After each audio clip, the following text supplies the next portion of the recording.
ओम गंग गणपतये नमो नमः। श्रीमद्भागवत महापुराण पंचम स्कंध अतः सप्तदशो अध्याय 17वां अध्याय गंगा जी के विवरण भगवान शंकर कृत संकर्षण देव के स्तुति। श्री सुखदेव जी कहते हैं, राजन, जब राजा बलि की यज्ञशाला में साक्षात यज्ञ मूर्ति भगवान विष्णु ने त्रिलोकी के नापने के लिए अपना फैल फहराया, तब उनके बाएं पैर के अंगूठे के नख में ब्रह्मांड कटाह का ऊपर का भाग फट गया। उस छिद्र में होकर जो ब्रह्मांड से बाहर की जल की धारा आई, वह चरण कमल को धोने लगी और उसमें लगी हुई केसर के मिलने से लाल हो गया। उस निर्मल धारा को स्पर्श करते हुए संसार के सारे पाप नष्ट हो जाते हैं, किंतु वह सर्वथा निर्मल ही रहता है। उस पहले उसे किसी नाम से न पुकार कर भगवत पद ही कहते थे।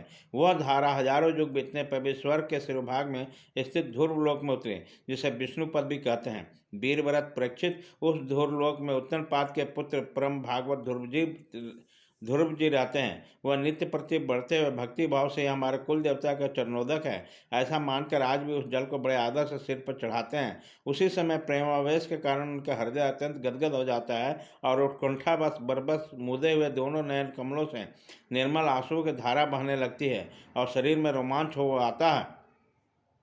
इसके पश्चात आत्मनिष्ठ सप्तऋषिगण उसका प्रभाव जानने के कारण यही तपस्या की आंतरिक सिद्धि है, ऐसा मानकर वो वैसे आज भी इसे आदरपूर्वक अपनी जटा जूट पर वैसे ही धारण करते हैं जैसे मुमुक्षु जन प्राप्त हुई मुक्ति को।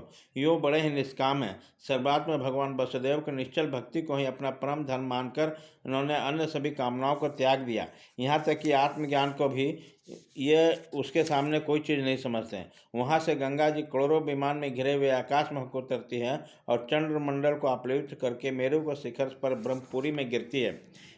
वहाँ यह सीता, अलकनंदा, सक्षु और भद्रा नामक चार धाराओं में विभक्त हो जाती है तथा अलग अलग चारों दिशाओं में बहते हुए अंत में नदी, नदेश्वर, अधेश्वर समुद्र में गिर जाती है।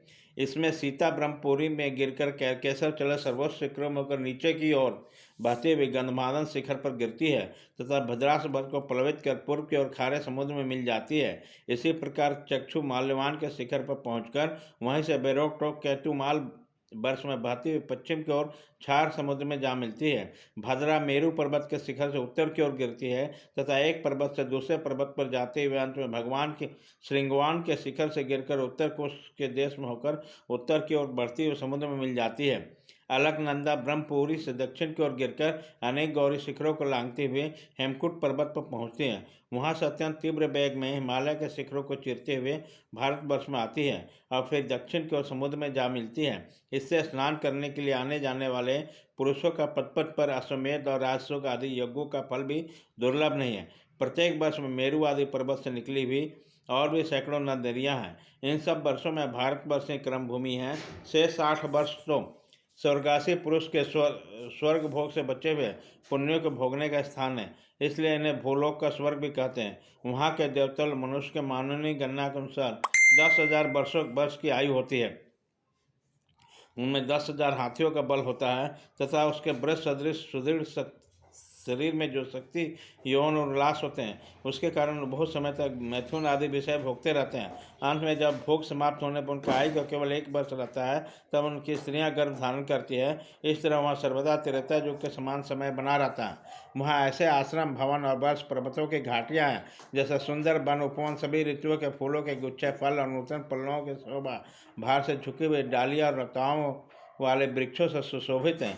वहाँ निर्मल जल से भरे हुए जलाशय भी हैं जिसमें तरह तरह के नूतन कमल खिले रहते हैं। उन कमल की सुगंध से प्रमुदित होकर राजहंस, जलमोर, करंड और सारा चकवा आदि पक्षी तरह तरह की बोली बोलते हैं तथा विभिन्न जाति के मतवाले भौरे मधुर मधुर गुंजार करते रहते हैं। वहाँ आश्रमों, भवनों, घाटियों और जलाशय के वहाँ देवेश्वरगण परम सुंदरी देवंगनाओं के साथ उनके कामोद्योग सूचक हास विलास और लीला कटाक्षों से मात्र मन और नेत्रों के आकृष्ट हो जाने के कारण जल क्रीड़ा आदि नाना प्रकार खेल करते हुए स्वच्छ विहार करते हैं तथा प्रधान अनुचरगण अनेक प्रकार की सामग्रियों से उनका आदर सत्कार करते रहते हैं। इन 9 वर्षों में परम पुरुष भगवान नारायण वहाँ के पुरुषों पर अनुग्रह करने के लिए समय भी अपने विभिन्न मूर्तियों में विराजते हैं। इलावृत वर्ष में भगवान शंकर ही एक पुरुष हैं। श्री पार्वती जी के सांप को जानने वाला कोई दूसरा पुरुष वहाँ प्रवेश नहीं कर सकता, क्योंकि वो जो जाता है वही स्त्री रूप हो जाता है। इस प्रसंग को हम आगे 9वें स्कंद में वर्णन करेंगे। वहाँ पार्वती अपने अरबों खरबों दासियों से सेवित भगवान शंकर, परम पुरुष परमात्मा के वासुदेव, प्रद्युम्न, अनिरुद्ध और संकर्षण संज्ञक चक्रव्यूह मूर्तियों में से अपनी कारण उपाय संकर्षण नाम की तमह प्रधान चौथी मूर्ति का ध्यान स्थित मनोमय विग्रह के रूप में चिंतन करते हुए हैं और इस मंत्र का उच्चारण करते हुए इस प्रकार स्तुति करते हैं। भगवान कहते हैं ओम, जिससे सभी गुणों की अभिव्यक्ति होती है, वह अनित्य है, अभिमुक्ति ओंकार स्वरूप परम पुरुष श्री भगवान जी को नमस्कार है। भजनीय प्रभु आपके चरण कमलों भक्तों का आश्रय देने वाले हैं। आप स्वयं संपूर्ण आश्चर्यों के अपरम आश्रय हैं। भक्तों के समय आप अपना भूत भाव स्वरूप पूर्णता प्रकट कर देते हैं तथा उन संसार बंधनों से भी मुक्त कर देते हैं, किंतु अभक्त के उस बंधन में डालते रहते हैं। आप ही सर्वेश्वर हैं, मैं आपका भजन करता हूँ। आप प्रभु, आप लोग के क्रोध के आवेग के लिए नहीं जीत सकते हैं और हमारी दृष्टि तत्काल पाप में लिप्त हो जाते हैं, परंतु आप तो संसार के नियमन करने वाले निरंतर साक्षी रूप में उनके सारे व्यापारों को देखते रहते हैं। तथापि हमारी तरफ से आपकी दृष्टि पर उन मायिक विषय तथा चित्त की वृत्तियों को नाम मात्र का भी प्रभाव नहीं पड़ता। ऐसी स्थिति में अपने मन का वश में करने वाले इच्छा कौन पुरुष आपका आदर न करेगा। आप जिन पुरुषों को मधु वासो आदि का अरुण नयन और मतवाले जान पड़ते हैं, वो माया के वशीभूत होकर भी ऐसा मिथ्या दर्शन करते हैं तथा आपके चरण स्पर्श से चित्त चंचल हो जाने कारण नाग पत्नियां लज्जावश आपकी पूजा करने में असमर्थ हो जाती है। वेद मंत्र आपकी जगत की उत्पत्ति, स्थिति और लय का कारण बताते हैं, परंतु आप स्वयं इन तीनों विकारों में रहित हैं, इसलिए आपको अनंत कहते हैं। आपके सरसों मस्तक पर यह भूमंडल सरसों के दाने के समान रखा हुआ, आपको तो यह भी नहीं मालूम होता है कि वह कहाँ पर स्थित है, जिससे उत्पन्न हुआ है। मैं अहंकार रूपी और त्रिगुण में तेज से देवता इंद्रिय भूतों की रचना करता हूँ। यह विज्ञान के आश्रय भगवान ब्रह्मा जी ने आपके महतत्व संज्ञक प्रथम गुणमय स्वरूप हैं। महात्मन महतत्व अहंकार ब्रह्मानी देवता इंद्रियां और पंचभूत आदि हम सब डोरी में बंधे हुए पक्षी के समान आपकी क्रियाशीलता के वशीभूत रहकर आपकी ही कृपा से जगत की रचना करते हैं।